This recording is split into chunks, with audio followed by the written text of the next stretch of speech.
What is up, everyone? Welcome to another Smark Out Moment Smack Talk podcast Pay-Per-Viewpoint edition, at least for the prediction side of things. We are going to be talking about AEW and New Japan Pro Wrestling's Forbidden Door 2025 pay-per-view. I am, of course, your host, as always, Tony Mango, joined, as always, by Callum Wiggins. All right, Gav. What was that? It's in the UK, so I went an extra British. Yeah, very British. It just threw me off immediately. Threw off Robert DeFelice as well. Perhaps the true Forbidden Door is the hotshot booking we made along the way.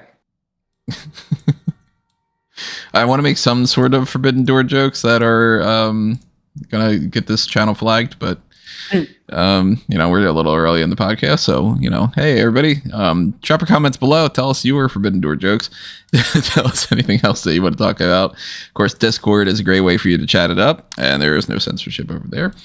Keep in mind all the different channels that are there throughout any point in time you want to chat it up and share some memes or whatever it might be. Keep in mind as well too that if you are listening to us on any kind of platform, love to see your comments on Spotify, Facebook, Twitter, whatever it might be. Obviously, smarkoutmoment.com is another one of those. And we mentioned on YouTube, go to the YouTube comment section, leave them there. Also, make sure that you hit the like button, subscribe, ring that notification bell, get your email alerts set up for the post show. I'm going to be doing a combo post show at the end of both Forbidden Door and the Heat Wave event, because I'm pretty sure that the one is going to lead into the other one. I don't remember the start times for this, but it's like, the Forbidden Doors in the O2 in the UK, so it's going to be an earlier start time. I think that NXT is supposed to start at like 7, and I just kind of assume that it's going to be like the one might lead into the other one, if not overlap.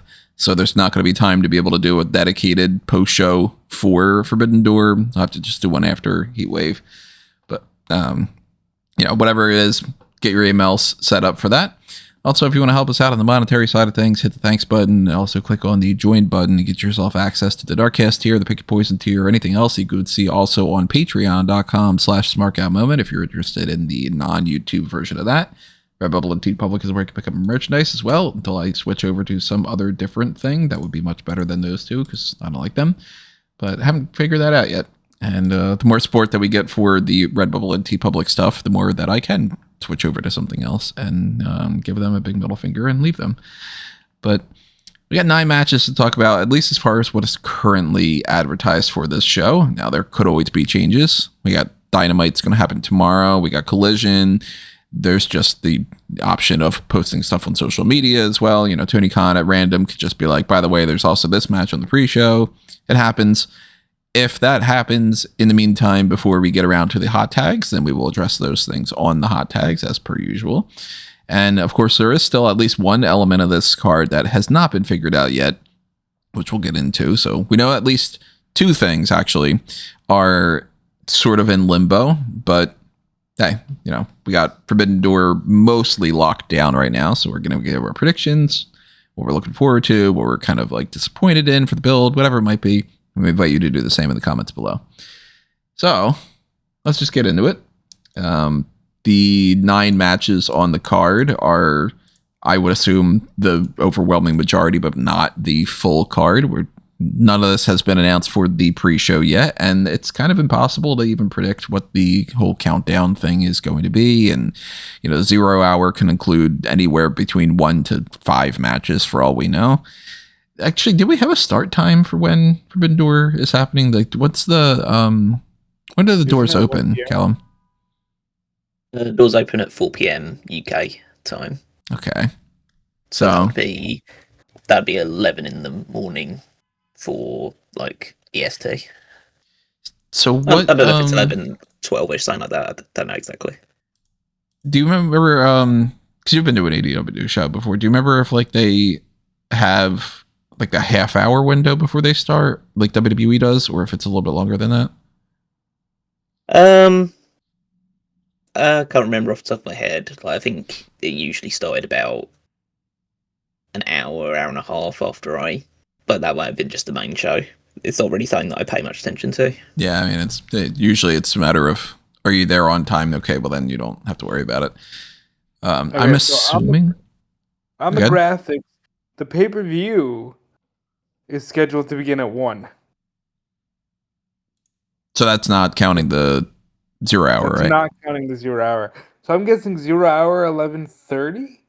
Probably 11:30. They talk for a half hour, and then from noon to 1 is like the matches. I would assume Okay, that so would be the case. we're in the rare case where the NXT show is just gonna start midway through like the actual AEW card. Okay. Possibly. Rip. I mean, if the AEW show ends early enough, there might be a little bit of a window in between the two. If that's the case, maybe I will try to get a separate Forbidden Door. No, Heatwave starts at 3. At 3? Isn't it 3? Oh, wait. Did I get the wrong information? I was thinking that it started at 7 p.m., but maybe I'm looking 7 p.m. at like whatever the local time is. Actually, where is Heatwave taking place? It's in Philadelphia. Isn't it? No, they're in Philadelphia tonight. Listen. Hard to give up with all this. It's almost like it would be great if these websites had the information a little bit easier, where it would be like, hey, that's kind of the point. You make it easier for people. No, so Heatwave is listed on the posters as 7 p.m. ET. Oh. Why am I thinking? Maybe I'm just confused.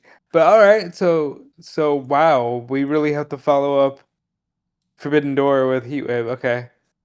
So unless Forbidden Door is a 6-hour show, which I mean, What would make you believe that it wouldn't be? it's a possibility, but there might actually be a window there. So I don't know if it ends up being like that, then maybe I'll try to cram in a quick thing there. Maybe I'll just actually use that time till, I don't know, like take a breath and, go to the bathroom or something. But The idea of you taking a breath yeah, is not realistic. that was about 85%. Well, then never mind. I guess we might have a dedicated post show immediately following this. We might not. I don't know. We'll figure it out a little bit closer to it. But the point being is, we do have 9 matches currently set up for this. There will be at least a few more matches added for the pre-show. It's probably seemingly going to start around noon, and I'll have live coverage all over the place the way that I normally do. But the way that this card's currently locked down for, they're going to include some other people that are from CMLL. They're going to include some people from New Japan, and it's going to be some AEW people mixed in with there. I'm feeling like this doesn't quite seem like Forbidden Door. Like, it's not. They tweeted out something. It was like, what match is the most Forbidden Door out of the history of them doing these pay-per-views? And it's like, well, it's not really much from this card, at least, because the overwhelming majority of them, it's just basically people that have been in the mix quite a bit. Like, again, I'm not going to run down the whole card right now, but it's like Hurt Syndicate is going up against 2 potential tag teams that are just AEW guys. Hangman Adam Page defending against MJF. Adam Copeland and Christian Cage against Nick Wayne and Kip Sabian. Like, there are crossovers, obviously. Zack Sabre Jr. is fighting an AEW guy, Nigel McGuinness, etc.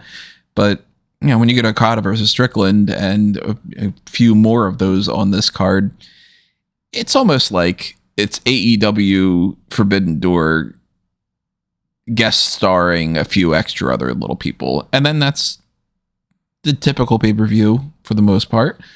So I don't mind it in the sense that, to me, the gimmick serves a purpose, but it doesn't speak to me specifically because I'm not a big, I don't watch Stardom, I don't watch CMLL, I don't watch New Japan.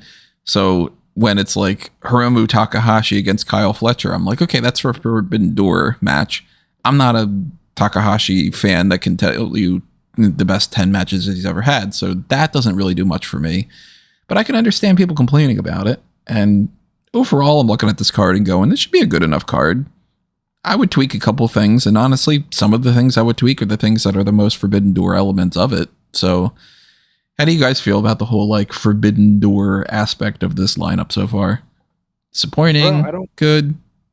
Like, I don't fucking care. It's an amazing card. Just shut up and watch the good show. Yeah, someone who will be in attendance. I don't really care about the lack of New Japan or Stardom or CMLL talent. Would I like to see more? Yeah, potentially, but I don't think that that's a detriment to the card itself. I think we have to take a lot of factors into consideration here. First, this show was announced nearly a year ago after All In. So they gave it the Forbidden Door name, and then there's a lot that can happen in the course of that time. There's a massive scheduling issue in the fact that they've only just finished the G1 in New Japan. They're right still in the middle, well, I'll say in the middle, but towards the end now, the closing stretch of the 5-Star Grand Prix in Stardom.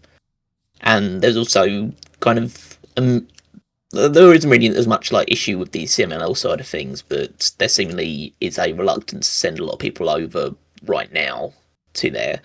So that means that you are primarily going to have an AEW card. And also, we have to take into account New Japan is really struggling in terms of star power and just general buzz around it at the moment. And they're the biggest other partner in this Forbidden Door relationship. So if they're struggling and then really not capturing a lot of imagination or not going to be able to put people forward that would be like huge drawing matches, then they're not going to put them on there because it's not going to draw. So they've primarily focused on putting a lot of their big stars in big matches for AEW side of things. So yes, it's Forbidden Door in name, but fundamentally it's an AEW pay-per-view, and you can argue that just makes it better because AEW does pay-per-views better than anybody ever. So, and plus, if you think about it this way, like, who's the guy that just won the G1? Konosuke Takeshita. He's an AEW guy. If you were to be like, oh, the G1 winner from New Japan to go on this card, to be like, yeah, it's fucking AEW. The more crossover you get, the less that it feels like it's super special. In the way that, you know, when a TNA person pops up on NXT right now, it's like, it doesn't need to be a whole separate article to be like, all right, Masha Slamovich is the special guest referee of the Elegance match tonight. Okay, moving on. Who are you to tell me what my articles are to be? Did you do that one? Yeah, I do a lot of them. So yes.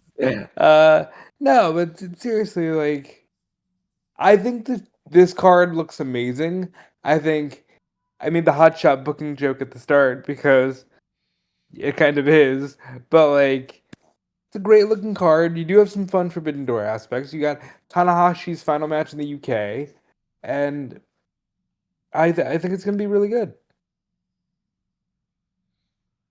How are you feeling heading into this, Callum? Are you like, oh man, I'm so glad that I got tickets for this? Like, I know that you are, but like, in particular, being like, here's the selling point that's making me go like, hell yeah. Or are you mostly just like, the overall show looks great, and it's more of like, not necessarily like, I'm going for these couple matches, is like, wow, I can't wait for all of it. You know what I mean?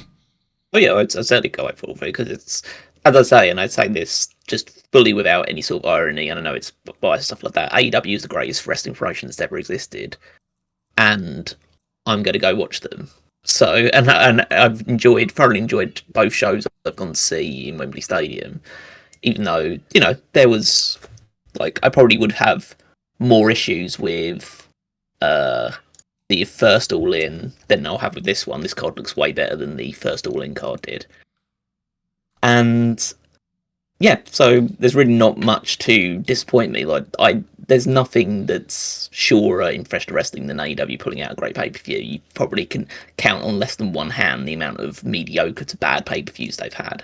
So you can trust this. You can trust this company to deliver when it comes to pay-per-view, and I think that this show and this lineup looks like it's going to really be a big hit, especially in a crowd atmosphere, which, first of all, it's a UK crowd, and UK crowds are just definitively better than American crowds.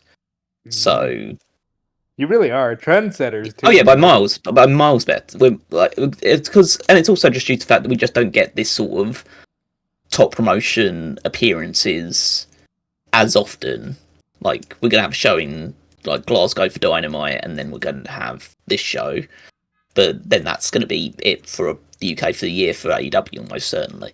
So that means that we're starved of that kind of superstar wrestling beyond just the promotions that we have in like Rev Pro and Progress and things of that ilk.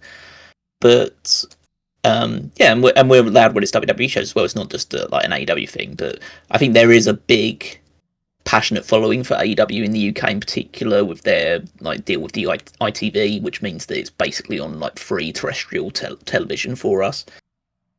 So it means that there has been a big following built up for AEW, especially through the 2 Wembley shows as well. And even though it's going to be a smaller audience, it's an inside the arena audience rather than a stadium show, which means that noise is going to be contained. And I suspect it's going to feel louder and more of an electric atmosphere for this show than both of the All-Ins have been so far. Well, let's start getting into the card itself. We don't know the order of where this is, except for one match that we know for sure is going to go on last, because it has to be. That's kind of the whole point of it. But let's get into, I don't know, let's say Zack Sabre Jr. is defending the IWGP World Heavyweight Championship against Nigel McGuinness, who will have Daniel Garcia in his corner, which I think is the most detrimental thing that is certainly not going to work out in Nigel's favor. Wouldn't anticipate that McGuinness would win that title to begin with, but I feel like that's the clear and obvious direction when it comes to like, okay, well then how is McGuinness going to lose? Something's going to happen with Daniel Garcia. It might not be like directly Nigel only loses because of Garcia turning on him. Maybe McGuinness loses and then Garcia attacks him afterward or something like that. But I'm 100% Zack Sabre Jr. retains. They have a good match. Nigel has his moments here and there where it seems like he could win it and all, but ultimately comes up short, and it's him against Garcia coming out of this. At the point with Nigel where I wish he would just be on the roster, because they keep pulling him out for like these big time dream matches, and it's the fact that he is just a color commentator makes he's got no chance of beating, he's got no chance of being the IWGP World Champion. But of course, this is a major dream match. Like, it's going to be really good, as Nigel can get right now. And yeah, I think I'm going to say Garcia attacks him after, and that he just taps out to a hold from Sabre. Yeah, I mean, this is a great historical spectacle in terms of Nigel McGuinness being one of the like a beloved name in terms of British wrestling against Zack Sabre Jr., the one of the current beloved names in British professional wrestling. I think that it should be a real technical spectacle, as well as some like hard hitting strikes throughout it as well. I think they'll try and play it like the typical New Japan World Title match. The only difference will be this one won't go 35 minutes long, like pretty much every New Japan World Title match has to do in New Japan. But I think that they'll have a nice little concise dream match between these two. And yeah, I don't think that Daniel Garcia plays anything at all into the finish of the match. I think that Zack just wins clean, taps out Nigel McGuinness, they show respect to each other afterwards, and then Daniel Garcia attacks Nigel McGuinness and fulfills the heel turn, which is absolutely necessary at this point in his run, because he's lost so much momentum as a babyface. So he needs to turn heel, he needs a new direction, a new like persona to attach himself to. And yeah, I mean, it is just quite funny also that like this is one of the main Forbidden Door style matches of New Japan guy defending his title against an AEW guy, and they essentially this match is just a backdrop to Daniel Garcia turning heel. So it's just like a story device almost, like rather than the actual title match, but it should be a lot of fun regardless. Where do you guys see this whole Takeshita, Zack Sabre Jr. and all? Is it just that clean cut for Wrestle Kingdom, or do you think there's going to be any other twists in the way? Well, Takeshita has said in interviews that he wants to fight Zack Sabre Jr. as soon as possible, and he wants to walk into Wrestle Kingdom as the champion. So that gives the indication that he wants to cash in his opportunity before Wrestle Kingdom. You think it's going to happen? Yeah, I do, because I think that they'll put... fundamentally, they've proven over this last year and a half, that Zack Sabre Jr. just can't draw as a champion. Like, he's a great wrestler, good. I think he's a good promo, just has got a lot about him, but he isn't a drawing champion. He can't make money. So, I think that you need to have a more marketable star as your champion. I think that means Takeshita will be in it, and I think you need to have it against a more intriguing opponent. So that needs to be someone like a Yota Tsuji, Yuya Uemura, even potentially even Shota Umino, but I wouldn't go in that direction. But I think you need to have 2 top Japanese guys at the top of the Wrestle Kingdom card. And it's even like arguable that, like, considering the reaction that Takeshita got in the G1 Climax final, they probably don't even really want Takeshita in the main event of Wrestle Kingdom either. So fill me in on that a little bit, because I did see a lot of people complaining about that, but then I was like, I don't know if this is a little pocket. Like, I'm so removed from it that it's like I got to take this with a grain of salt. But I did see that there was like a lot of stuff being like, you can't even give it to one of your homegrown people. Like, oh, is he gonna just show up 5 times a year? Like, kind of almost feeling like it's like the Roman Reigns, Brock Lesnar, this guy's never around and we don't want him as our guy type of sentiment from what I've seen. Is it really like fuck Takeshita, or is it more so fuck this company for not building anybody better? Yeah, well, it should be more the latter, but it is primarily just fuck Takeshita, I think. And that's and fundamentally it's not fuck Takeshita, it's fuck AEW. There is a very, very anti AEW segment forming in New Japan's fandom, which is inherently stupid, I think. And again, I know that comes across as like the bias side of things, but fundamentally they can't afford to pay the top stars they had anymore. Like, Okada was going to go regardless of whether AEW existed or not, because he would have just gone to WWE.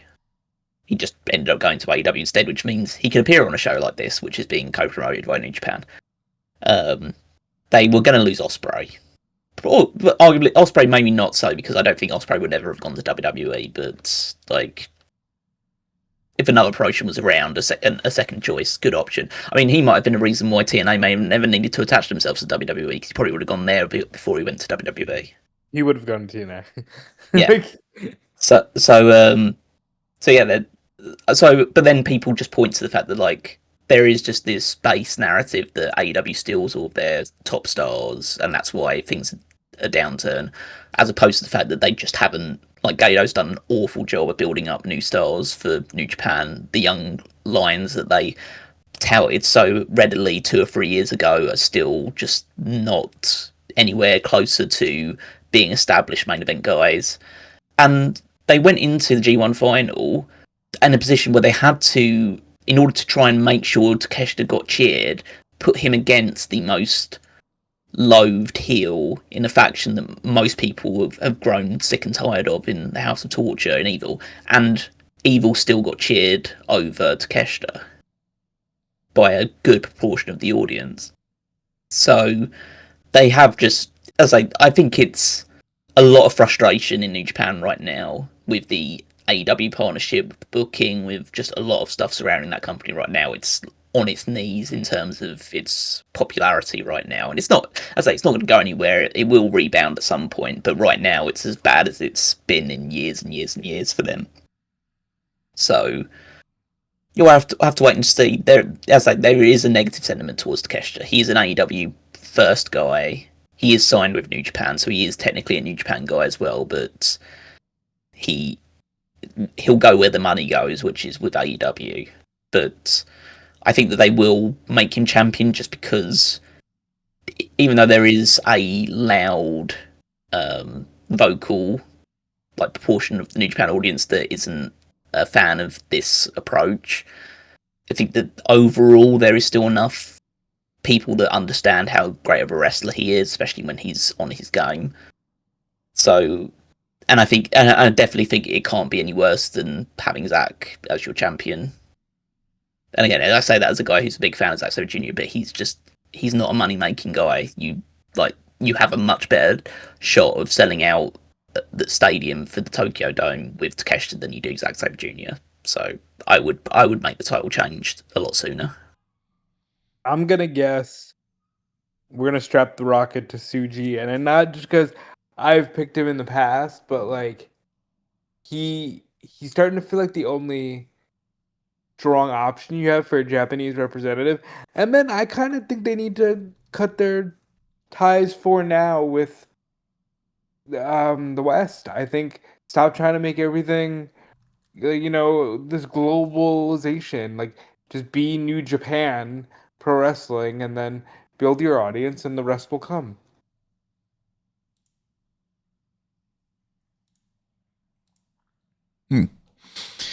Well, some other more Forbidden Door matches that are happening. Hiromu Takahashi is facing Kyle Fletcher for the TNT title.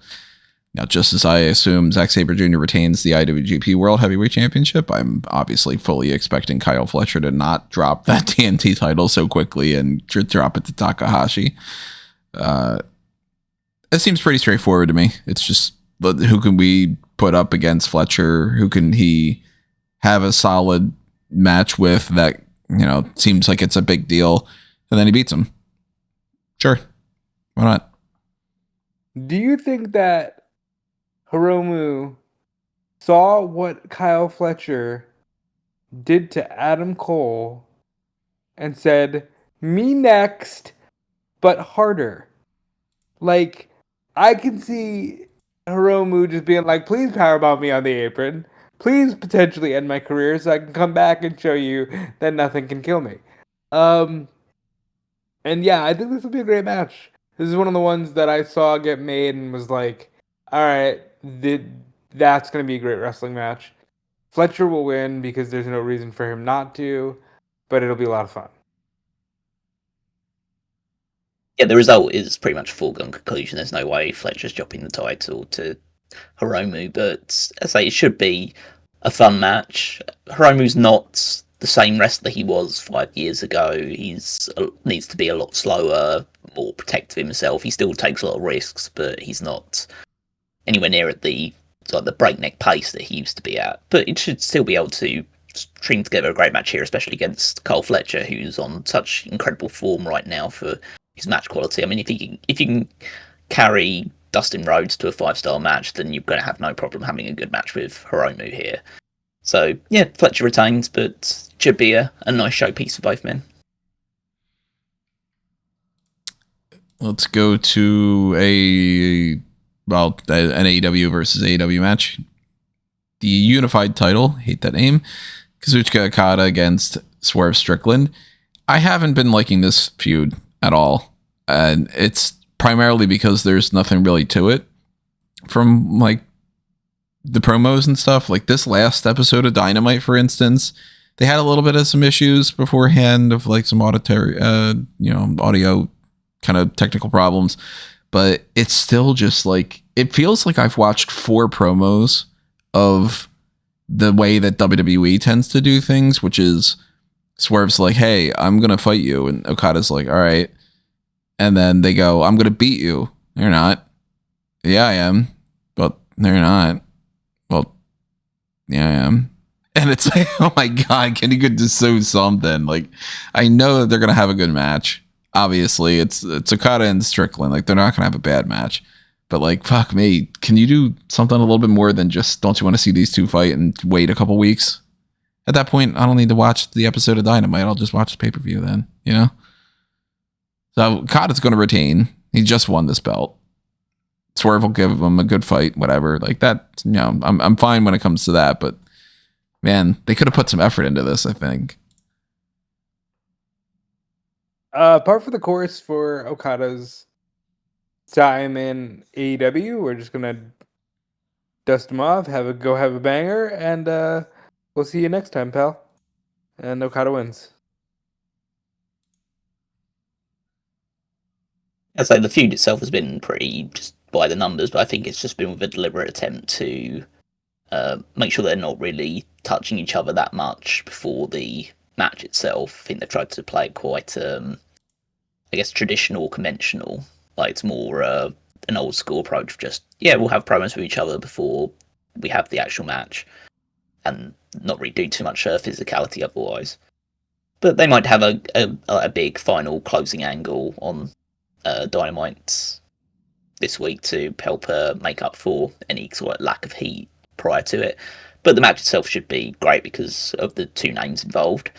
I don't think that it's out of the question that Swerve wins this match.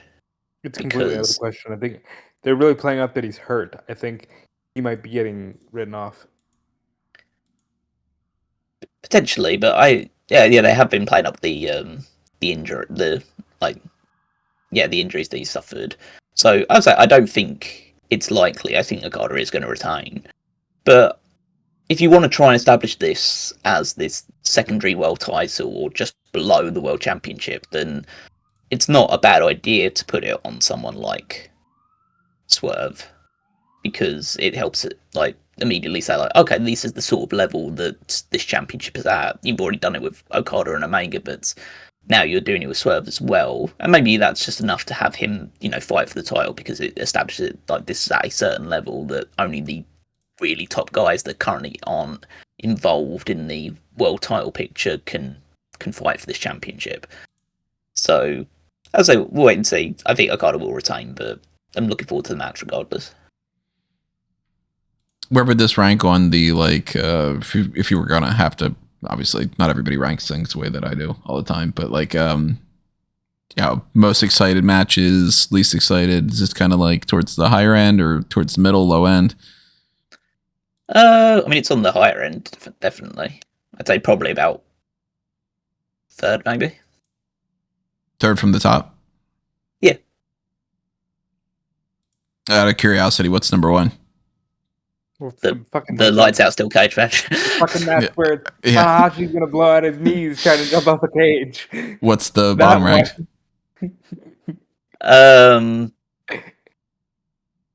Probably the Syndicate and whatever the tag title match is. Oh, let's talk about that one then. Hurt Syndicate, Bobby Lashley, and Shelton Benjamin are going up against the winners of the Eliminator. I hate that phrasing too. Tournament winners. It's either going to be Brodido or it's going to be FTR. I think all three of us are expecting it's going to be FTR. And I don't know about whether or not it'll go in this direction 100%, but I feel like it still is just the logical course of action would be FTR wins the tournament. They beat the Hurt Syndicate for those tag titles. Maybe MJF gets involved and fucks them over or something. I don't know. Maybe they don't even need that. And then the other match that we might as well just lump in here with this, Kip Sabian and Nick Wayne against Adam Copeland and Christian Cage. Edge and Christian are winning that, obviously. And then Edge and Christian beat FTR and they become tag champs, because if you're Tony Khan and you've got Edge and Christian on there, don't you want to potentially at least possibly go for the idea of, I've got Edge and Christian as my tag team champions in my lineage? Probably. I mean, look, I go with FTR wins. I go with FTR wins the tag titles. It's a shame too, because I fucking love Shelton Benjamin more than a lot of wrestlers. But I don't care for this tag team as tag team champions. I just want strong tag teams as the core of the division. And I feel like Edge and Christian is different, or Cope and Christian, because they have the lineage of being one of the greatest tag teams of a generation. So yes, while they are primarily two singles guys now, they are one of the greatest tag teams of a generation. So it's different. And you have dream matches that you need to start checking off before one of those men retires for good. I do think MJF gets involved. I don't know how that factors into the main event. I hope they don't do something stupid where they make it, we're not going to do FTR wins because it's too obvious. Just put the titles on Edge and Christian in Toronto. We don't need to overcomplicate this. Just do the damn thing, and this is the first step to that. FTR has to win. Edge and Christian against Kip Sabian and Nick Wayne. I don't love how this was just announced. Like, it was just like, hey, by the way, Adam Copeland and Christian Cage are going to be a tag team. Because it really feels like something like that should have been Edge and Christian coming together, fully embracing, and then being like, we'll see your asses in London. The way this was played off was, oh, we're reluctantly being paired because of our mutual foes. And I'm not sure that's how I would have done that, because it's the reuniting of Edge and Christian officially. Not so Christian can be Edge's sidekick going into a match with fucking Del Rio at WrestleMania. Like, people have waited a long time for this, 24 years since they wrestled a match on pay-per-view, and I'm excited to see where the chemistry is. I'm excited to see what Nick Wayne is able to do with them, how hard Kip Sabian's going to bump around for them. I'm looking forward to this. It will be a nice atmosphere, I think, with like Copeland and Christian, because Cope had to miss out on Allin last year due to the injury that he suffered. So I think that he'll feel like rejuvenated coming out to this match. The same thing with like, it'd be interesting to see like how they enter the match. They enter together, they just go separately. Like, I think that the match with Kip Sabian and Nick Wayne should be fun, because it gives Wayne and Sabian like a platform to perform in front of a large audience, especially for Sabian, who has, like, I don't know when the last time he ever had a actual featured match on a pay-per-view for AEW. So Didn't he have the first match in AEW? I think that might have been it. Yeah. So yeah, it's cool to see him get this opportunity, especially as a UK guy as well. So obviously, Cope and Christian are going to win, but it should be fun regardless. And then the Hurt Syndicate and presumably FTR. As I say, the only logical route is to have FTR win, because FTR is the next team up for Cope and Christian based on their recent feuds. So the way I probably see it going is you have Cope and Christian like win the titles from FTR at Toronto, then maybe drop it to the Bucks at like World's End or something like that. They don't need to have a long reign as champions, because it's kind of like they're there just for the nostalgia side of things, which is totally fine. You can play into that, but you shouldn't have it overstay its welcome too much. I hear you, but I do hope they get some. You're just letting nostalgia talking, Rob. You wouldn't say if it was like Chris Jericho and like, I don't know, someone else that Jericho teamed with ages ago. Like, you're just doing it because yeah, maybe whatever. You're just saying it because it's Copeland, and you're letting your fandom take over your rational brain. I'm not arguing that. I'm just saying, since it's been forever since we've seen them like work tag matches, I do think they need to get as much mileage of them as a team as possible. I do think this all leads to the Bucks. Selfishly, I want that match to take place in Jacksonville, because I'll be there. And by the way, if I go to 2 shows and I somehow don't get Edge or Christian, I think I might lose my mind.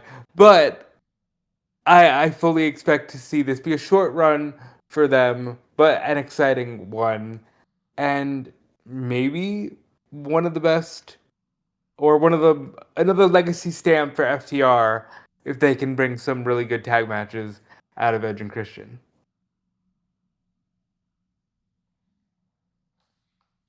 We've got, let's go to the TBS 4-way. Mercedes Moné is defending against one person from each representational company. So Alex Windsor for AEW, Persephone for CMLL, and TBD from Stardom. TBD's got some good chances there. I don't know. But I wouldn't be able to tell you anybody from Stardom anyway, and it really doesn't matter. Mercedes Moné is not losing this title to any of them. This is the match that I rank the lowest. I don't care. I feel like we're eventually just building to a singles between her and Alex Windsor, which I will say like that every time, because there's clearly a rivalry there. I couldn't tell you who I think TBD is going to be, but yeah, Mercedes winning seems like the logical path forward. I was really thinking she'd enter this as the world champion, and then maybe we would have a vacated TBS title, but they clearly want to run with Mercedes. However, we should talk about Mercedes can lose without losing, and maybe that's an open door for them. Forbidden Door? Yes, a forbidden door. Because, hey, you can have her lose without dropping the belt. Will she drop the belt? I mean, she drops the belt, but she doesn't, like get pinned. She doesn't like take the loss. You can have Windsor pin like Persephone or something. I was like she's already suffered defeat now, so there's not really that kind of issue has been resolved now. But I don't think she's going to drop the title here. She's already like the Rev Pro champion as well, so I think she will be representing that side of things alongside the TBS championship. I think that when she does drop the TBS championship, it will be just in a one-on-one match. I don't know who that necessarily will be against, but I don't think it's any of the names involved here. But Alex Windsor's done well since she's since her debut. Persephone is an interesting talent. Like, I would be kind of worried if I was like in charge of CMLL, because the last time someone from their talent appeared in the TBS title match at Forbidden Door, they got signed immediately afterwards by WWE. So I'd make sure that you've got stuff locked in with her, just in case.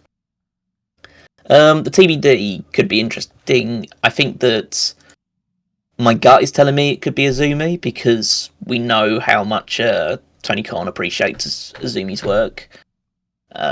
I don't think that she'll be one of the people that's going to be in like the semi-finals of the Stardom 5-star Grand Prix, because her opponent in the next round, if she gets through, would be Saya Kamitani, who's like rarely ever been defeated. She's the current World Stardom champion, so I don't think she's going to win that one. She could.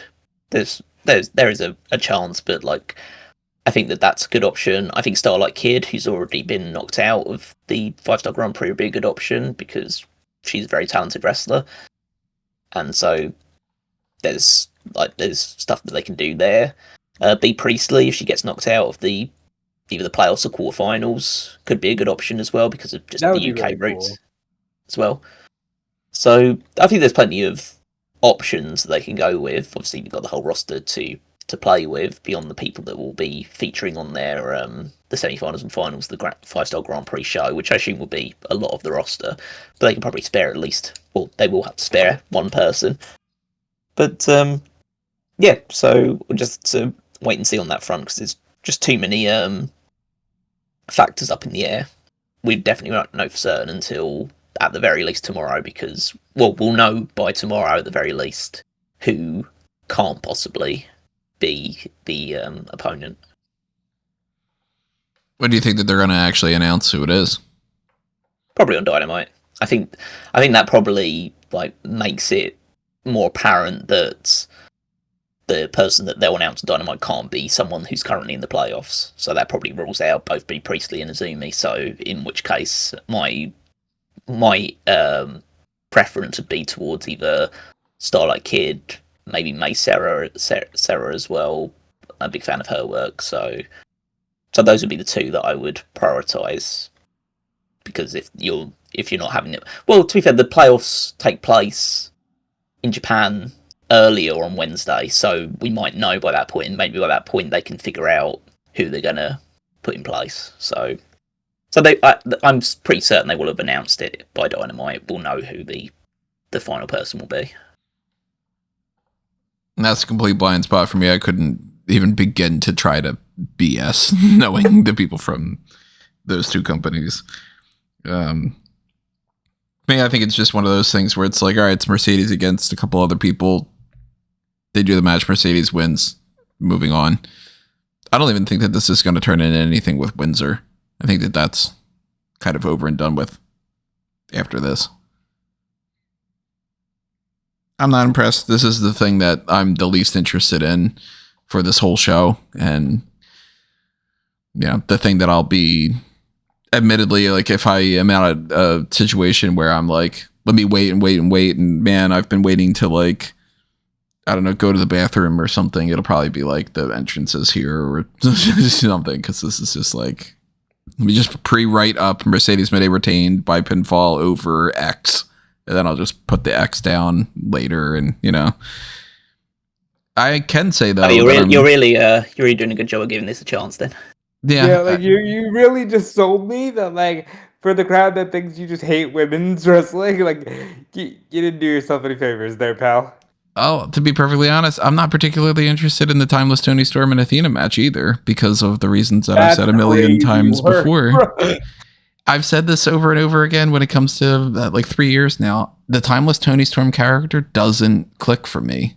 And when she's just like, get your tits out and we're going to have a Donnybrook or whatever, I'm like, sure, it works for everybody else. I know that this is a match that is meaningful in a lot of different ways. Obviously, it's got, the ROH Women's Champion against the AEW Women's Champion. Athena's, it's like 9,000 days that she's been champion. She won the Casino Gauntlet. She's cashing that in. Like, there's all the things that make perfect sense. I could lie and say, like, oh, it's going to be one of the best women's matches that I've ever seen and whatever like that. But, I mean, if I'm listing my matches that I'm the most interested in, this is third or fourth to the bottom. Like, I ultimately, I'm going to be more interested in this match than the Mercedes Moné one, and I'm not going to be dialed in 100% on something like Cope and Cage against Sabian and Wayne being like, some 5-star classic or something like that. But I'm like, all right, well, Storm probably retains because she always does, and Athena comes up short, and that's it. And like, it's just, I'm going to be more interested if Athena wins and what happens after than I am with just seeing these two leading up to it. I want Athena to win. That's where I'm at with this. I want it to be Athena Elite Wrestling. I think she is that good. I think Toni Storm, while she's an icon for this division, I am ready for something else. I'm not as, like, it doesn't click with me as Toni is, but I think we're reaching the part where people just like that she's gonna be like, find a way to say something risque, and that gets the pop. And the thing that to look forward to here is they're both very good in the ring. Athena's on the run of her life. Toni Storm is on the run of her life. So there's never been a better time to do this particular match. But I just fear that Athena loses and goes back to Ring of Honor, and that's just it. And I don't want to see that. So I'd rather root for Athena to win here, and then whatever happens, happens. Because Toni Storm is gold. She's set. She's set forever in this company, and that's that. But Athena deserves the chance to stand out on the larger stage. I'm very much looking forward to this match. This is probably the second highest one, like in terms of like just the non lights out steel cage match. The match I'm most looking forward to. I think these two should work great together because that's just seemingly what they do recently. They've just been having excellent matches with other people. Toni Storm's already had two of the greatest women's matches I've ever seen this year with Mercedes and with Morai. So I think that she should be able to pull out the same thing with Athena. I think Athena's going to have a point to prove and want to demonstrate that all the hype surrounding her for her long reign as like the forever of Ring of Honor Women's Champion is justifiable for the AEW side of things as well. So I think they'll go out guns blazing and try and have the best match they possibly can have. And I think it's very much up in the air in terms of who wins. I'm leaning towards Toni Storm because I just don't think it's over, and fundamentally, I'm past the point of wanting it to be over because I think that she's just doing such fantastic work, both with her character and just she's wrestling all the time. She's putting on great matches. She's doing what a world champion should be doing. She's one of the best examples of it out there right now. So I think that. So yeah, I would totally be fine with Toni Storm winning. I'd probably be rooting for Toni Storm over Athena because I don't share Rob's hesitation that she's just going to go packing back to Ring of Honor after this. I think she's well established now on the AEW fabric of things ever since winning that Casino Gauntlet match. I think she'll stick around on Ring of Honor, but she'll still obviously be doing the Ring of Honor stuff because she's still the women's champion there. But I think regardless, she'll still be appearing in AEW TV as well. But there is a very good chance that she wins as well because they have tried to build this around the fact that Toni Storm always comes up short when it comes to Forbidden Door, so they can either continue that streak or this be the opportunity for Toni Storm to rectify that issue. It is in front of a crowd that is more familiar with Toni Storm. She does come from obviously Australian, but comes from the British background in terms of her indie work. So I think that the crowd will be more behind Toni Storm, and that might carry her to the victory. So, but yeah, I'm very much looking forward to this one. And then there's, 2 more matches left? Yeah, there's the world title match and Lights Out. So, the other Casino Gauntlet match, not Casino Gauntlet match, but the Casino Gauntlet Championship contract cash-in / Money in the Bank, whatever. Type, that whole setup. Athena is opting for her title to be her title match to happen here. So is MJF. He is challenging Hangman Adam Page for the AEW World Championship. And we've disagreed about the whole Money in the Bank thing, but I do like how they did this in the sense of MJF saying, I'm not going to do that because I want to keep that as this emergency thing, and then Paige pissing him off enough for him to be like, all right, then fuck you, I'm going to do that, and be immediately shit, all right. So my anger got to me. I thought that was a good little means of pulling that off. And I don't know where I'd go on this one because to be perfectly honest, I think that Paige should just retain, and it should just be all right, you just had this whole big, happy, everything that happened at All In should get some more time. It shouldn't just turn right back around and it's then now we're going to have a different heel champion. But I also don't know where you go with MJF after that. And that might even be the most interesting part of it, is if MJF doesn't have that kind of an idea. Because also I think in the grand scheme of things, if MJF were to win this title right now, where do I want to see him go? And where do I want to see the championship transition to? Kind of in the same way as there's nothing I can think of right now that I would be actually legitimately excited to see with Toni Storm as champion. And I look at everybody on the roster and I'm if you were to say, this is all building up to Toni Storm versus Willow Nightingale, I'd be Willow's my favorite woman on the roster, but I don't care about that right now. You'd have to completely resell me on the whole idea and start this whole thing all over again. Or if it's that's Toni Storm against Chris Statlander, I'd be that's just picking a name from somebody. I don't know if I'd be man, if MJF wins this, can't wait for that Bobby Lashley match. Or if MJF wins this, here's the next 8 challengers that I can't wait to see him go on a tear for the next year or whatever. Paige, I'm more interested in seeing babyface Paige as champion and continuing the goodwill of everything from All In.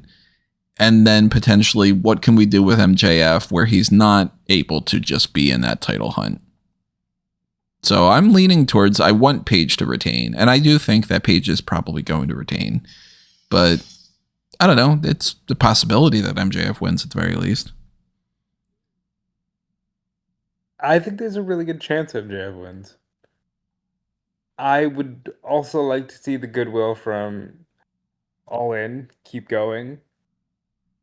But I feel like MJF is that level of a guy on the roster where he could just win after Hangman has a month-long reign, and they could be the two that do trade the belt back and forth because they're like the main, good guy and the main bad guy of the company. And it's been 6 years, and it's been building all this time with those two people in that role that I could see them kind of trading the belt back and forth. I just don't want to think about the fact that in order to create some distance between the two, you have Max win and then you have him fight Lashley. Like, there's Will Ospreay is on the roster, Swerve Strickland's on the roster. There's so many people that he could have a match with. He eventually will get a match with Cope. He eventually will work with, he might try to avenge his loss against Joe. He can have a match there. There's a lot of people on this roster he can work with. I don't know if I feel that same freedom with Paige, where it's like, I think they'll try way too hard to create new top challengers for Paige rather than just doing fun stuff with Swerve and Ospreay and all these people that they have. 'Cause that's what I'd like to see this company be right now. I'd like to see it just be, all right, we have a stacked roster. Let's do some Challenger of the Month stuff. And I don't know. Gun to my head, I'll say Paige, but MJF winning would not surprise me in the least. I mean, I'm very much of the belief that Page is going to retain, and I don't think there's really much chance of MJF winning.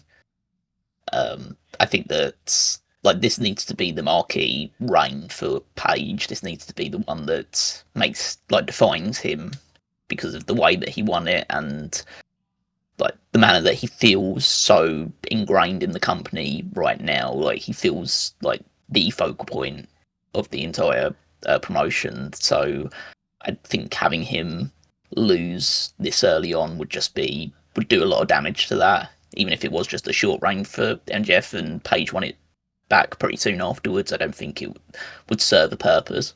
I think the more interesting story is having MJF have this opportunity, maybe come close to winning, feel like he has won it at certain points.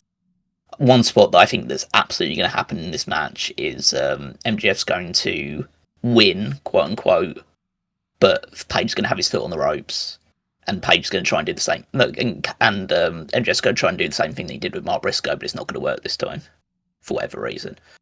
So they'll do that, and that'll be a false finish to make the crowd feel like, oh my god, we just saw the title change, or the reign's already over, and MJF's going to become champion again, but they'll retcon it, and Page will get the victory off the back of that.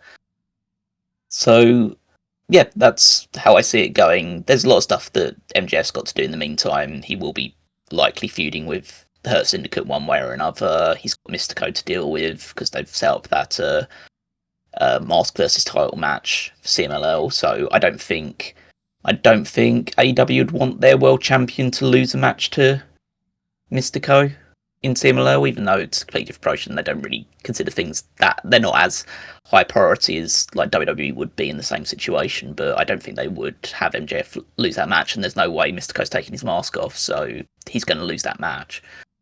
So he's got that priority to deal with, and I think the story is more interesting if it's MJF loses this opportunity that he got himself after he got baited by MJF into having to get rid of his opportunity, and then he has to find another way to get back to this world title shot and earn the right to have this match again. I still think there's a good chance that MJF is the one that beats Page for the title down the road, but I don't think it happens until sometime next year. So, Who do you guys think should be the next? If it's just Page retains, who should be Page's next challenger? So next one would be in like Toronto then.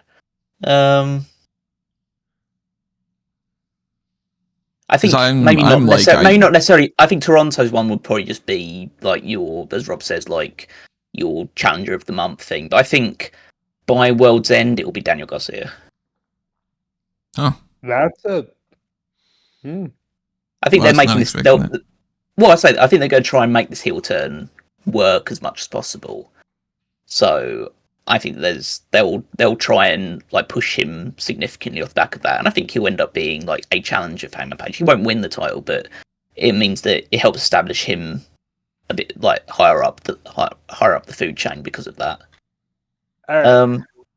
I will accept the negative responses, but I think regardless of who wins, I could see Toronto being Jericho. I mean, depending on what his contract situation is too. Like, who knows? Maybe it's like there is a good story for that as well, especially if Page does retain, because that is the first ever AEW World Title match. That's all out 6 years ago. Yeah, so yeah, why not? Yeah, so why not do it again? It could be one of Jericho's final matches, if not his final match in AEW, before he almost certainly leaves to go back to WWE. He's not going anywhere. I don't know. I could see it happening more now than I could before. I think it's the idea that Tony Khan might want to keep him around because like he appreciates everything that Jericho's done with the company, but Jericho probably realizes that he's not going to get much more opportunities anymore, at least not in the top end of things, where he can go to WWE and he would be a main eventer for them still. But then again, there's the other issue, the fact that Triple H was running WWE and they hate each other, so that could be an issue. I think if he goes back, he's just going to be a mid-card guy. Not a mid, like he'll get main event runs, but it'll likely be that upper mid-card level. Yeah, but that's what he'll get with AEW as well. Yeah, I don't think he's winning that world title anymore. Yeah, but I still think he gets to pound his chest and say, I built that. Well, you can always pound. Cody Rhodes pounds his chest and says that he built that, but like he doesn't have to be there while doing it. I think that there could be a strong pull from the idea about being like, all right, well, if TKO is interested in Jericho, that they can go, we'll give you X amount of money, because it's going to come down to money more than anything else. And if they want to be like so petty that they're doing the way that they're doing things right now, where they're like trying to target AEW so much, they could be willing to spend a decent amount of money to be like, we stole your champion, your first champion, we got Jericho back. Oh my God, isn't that the best thing in the world? And then there's also the political side of things. I saw somebody tweet about this and I thought that this was kind of funny. And I'm like, it's actually, there could be some truth to this too. Somebody was like, Jericho's wife saw those tweets with Triple H meeting up with Trump and said, that could be us. And then it's like, that could be a legitimate thing. It could be like, well, this company's more associated with that. Let's try to do that. Then we could get more into the politics side of things. I don't know what his priorities will be. I can't speak for Jericho in more ways than one. I don't know what he's dabbling in right now, but it wouldn't shock me if Jericho were to leave at the end of this year. I'll put it that way. So if you want to try to get that out of the way and all that, that would be as good of a send-off, I think, as you can get, is for him to have one quick feud. He fights Page beats him, and then it's like, we're going to close that chapter on arguably Page should have won the championship first, but maybe not, that whole thing. Oh, he definitely shouldn't have. Jericho needed to be the first champion. Yeah, what the hell are you talking about? Yeah. I'm talking about in story. Oh, well, in story, it's the final. Well, it'll be a nice little car thing. I think Jericho's final match will be getting destroyed by Big Bill and kicked out of the company that way, but that's another story. But but he should get this final title match just as a way of like Page, just like another like full circle moment for him after like getting past Moxley and battling through all these demons. It's like the one thing that, because I don't think he's ever beaten Jericho one-on-one either, so it'd be a nice like crowning off moment for him. They even have a rematch. I can't say that I can't recall them having a rematch. They might. I have to check their like cage match stats to see it, but we can move on. I can check the cage match and see if it comes up at some point.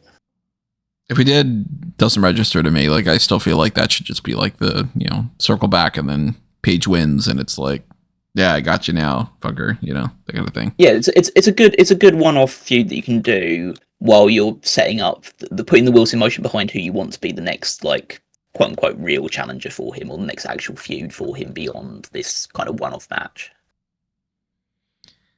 So that's potentially the quote main event before it's not a real match, but it is, kayfabe, suspension of disbelief, whatever. The actual thing that's going to end this show is a lights out steel cage match where the Young Bucks are teaming with the Death Riders and Gabe Kidd. Oh, wait, right now it's just listed as Claudio and Moxley on Wikipedia. Oh, yeah, with 5 and 5. Oh, that's right. Yeah, I'm thinking Wheeler is in the mix there. Against the Golden Lovers, Kenny Omega and Kota Ibushi, Darby Allin, Hiroshi Tanahashi, and Will Ospreay. So this is all over the place, but at the same time, you throw a bunch of these people together, you throw a steel cage match in there, you do the lights out element of this. It's basically blood and guts, but without one of the cages.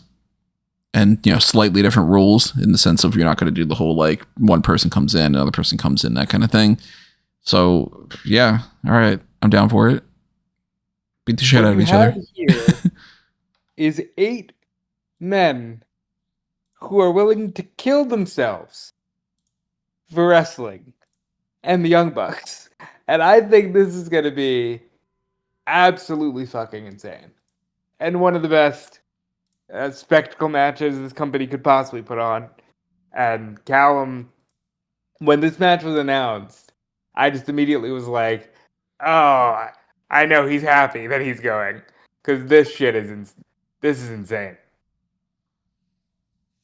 And kind of, I want to see what the configuration of this is. I still think that they'll do a similar thing to what they did when they've done some recent New Japan still 5-on-5 steel cage matches, which is they'll have it be more like fencing around the ring, like similar to in terms of the gap between the ring and the cage, similar to a Hell in a Cell, but with an open top, like an actual steel cage. So I don't think it'll be like a huge steel cage. They certainly won't be all 10 men just in the middle of the ring trying to do stuff, because that's just impossible to do. I imagine a lot of it will actually be, you'll have maybe 3 or 4 men in the ring at a time, and then there'll be a lot of fighting arena, like the side of the cage, like they'll go all over the place for it. So it will be a steel cage match, but it will really be like an equivalent to a Anarchy in the Arena match or something. But all the people involved are great. There is a lot of battered bodies in this match in terms of just like we know what like the Bucks have been going through injuries. Gabe Kidd is only just coming back from an injury. Kenny Omega has had issues for the past 2 years. Ibushi has really bad ankles. Tanahashi's legs don't work anymore. Will Ospreay's neck seems to be hanging by a thread. And Darby Allin is surprisingly healthy, despite climbing Mount Everest earlier this year. So, and then, probably him, Moxley, and Claudio are the most healthy people going into this match. But I think that this type of match will actually, even though it pertains to a lot of violence and big spots, will probably actually benefit them more because they won't have to put in the same level of physicality and endurance they would through a typical singles match. So it might actually be more beneficial to all of them in their current physical state that they're doing this walk and brawl type garbage hardcore match rather than needing to exert a lot more endurance and resiliency in an actual wrestling capacity. So in which case it should be a lot of fun. I have no idea who wins this one, because there are people on either side that could easily take the pinfall. I think they'll probably just go with Ospreay because he's the star of the UK scene. So have his team win. You can give the pin to Tanahashi, so it's a nice go away moment from him to bid him adieu for all the work that he's done over the years. And the Death Riders and Bucks and Kid don't lose anything really for suffering a defeat here. We know the future pertains to like Allin versus Moxley and in some configuration in the future. The Bucks are on a downward spiral anyway with their jobber entries. That will probably be one of the most fun things, is what sort of jobber entrance they'll get for this match. So yeah, incredibly exciting. Like having 10 great guys in a steel cage match that'll go like 30 odd minutes. That seems like a lot of fun to me. That's the difference maker of whether or not this leads into Heatwave. Is it going to be this lights out steel cage match is 2.5 hours long or not? It'll be a pretty long one. I think that when they did this in a New Japan one with Will Ospreay's final New Japan match as a fully contracted guy, there was like an hour. Like an hour. Yeah, it was close. Yeah, it was close to an hour in a similar 5-on-5 steel cage match. So it depends on if they want to try and replicate it. I don't think any of those guys, especially the ones that are struggling a little bit, want to be out there for an hour, but they might want to at least have this go for a little while. Yeah, I'm kind of assuming this is like some 40-minute thing. Yeah, there's a good chance that'll be the case, yeah. So I am leaning towards Death Riders and Young Bucks and Gabe Kidd losing.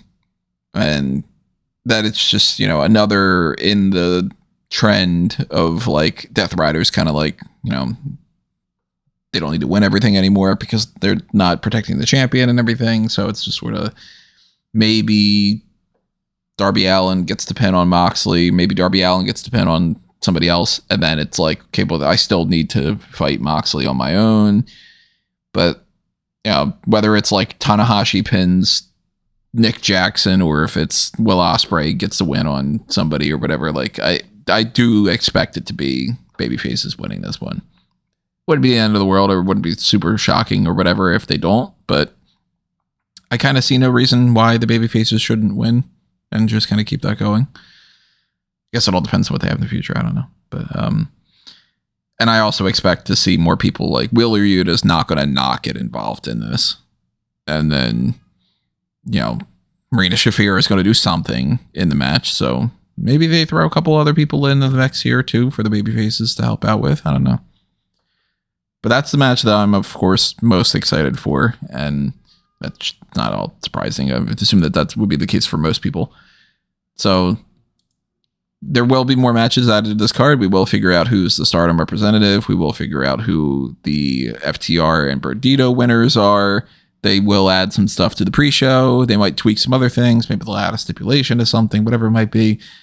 All of those different things that'll happen on Dynamite, we will address on the next episode of the Hot Tags and kind of like, reassess if we need to change any of our predictions around. Like maybe they do some kind of an angle where it's like, okay, well, it's clear that at this point, Athena is going to win the title. Or like, well, now there's this interesting wrinkle to the Okada and Swerve match that's going to, put my things into doubt. And maybe I'm going to be like, oh, maybe Okada can actually lose or something. I don't know. But any other topics you guys got in mind for Forbidden Door as far as Tuesday afternoon is concerned? Yeah, if they put Brodido over, boy, all of our predictions went out the window. Not all of them. I don't think that changes Fletcher retaining or something. I think, I guess the only other thing would be, obviously you can't put everybody on every card, and you shouldn't be have that kind of attitude towards things. But just speaking as like a selfish person that's going to be over there, it would be nice to see certain people that aren't already booked, even if that means they're just putting random matches on the 12-man tags 0 and hour. stuff. Yeah, like whether it's like a big 12-man tag match, whether you have like one of the like these women's trios matches where you have like the Triangle of Madness against Willow Nightingale, Queen Aminata and Thunder Rosa or something. But however you want to configure it, it would be nice to see people like Willow and a couple of other names on like Jet Speed and stuff like that on the show if possible. But again, it would just depend on if they want to fill up space on the 0 hour, because I don't really want to add too much more to the main card. We don't have a giant Don Callis family tag yet. We're gonna get that. Is there any one particular person that you're like, damn, I really hope that they get that one person on the card since you're going to be there? Obviously. Willow? Yeah. More than anybody else? Yeah, definitely. hopefully she does get booked on the card. And we're gonna have another round of the Pay-Per-Viewpoint predictions for this week coming up in however many hours when we record, because we're gonna record after NXT tonight. The Heat Wave predictions. Talk about that card that'll happen after Forbidden Door, same day, Sunday night. So stay tuned for that as well. Keep in mind, drop your comments below, the like button, subscribe, do all that kind of stuff, and also make sure that you share and follow and favorite and do anything on different platforms, on YouTube, on social media things, on the things that you can find at amangotree.com as well, or anthonymango.com, exact same thing. That's my link tree. Go ahead and follow anything over there that you're interested in, and follow Robin Callum too. Yep, follow me everywhere at Dude Felice. Check out my work on Fightful.com. And be sure to come back for the Heat Wave predictions, which will be Tony and I goofing on NXT. You can follow me on Twitter and Blue Sky Wigmaster14. Check out the Power Rankings every single Saturday over on smarkatmoment.com, where I rank the WWE superstars based on their previous week's performances. And head on over to the Fantasy League, also at WWEFantasyLeague.com, to see who is picking up points in our particular rosters as we head towards Clash in Paris, which is close to London, but not there. Not quite. They are going to have a good old-fashioned Bulgarian versus Celtic guy on that Clash in Paris card. and a good old-fashioned Donnybrook. Yeah, that's it's showing one of those things where it's like, are you just kind of lumping the UK things together, aren't you? Yeah. They're like, well, we got to have Stephanie Vaquero on here. And it's like, well, no, that's not okay.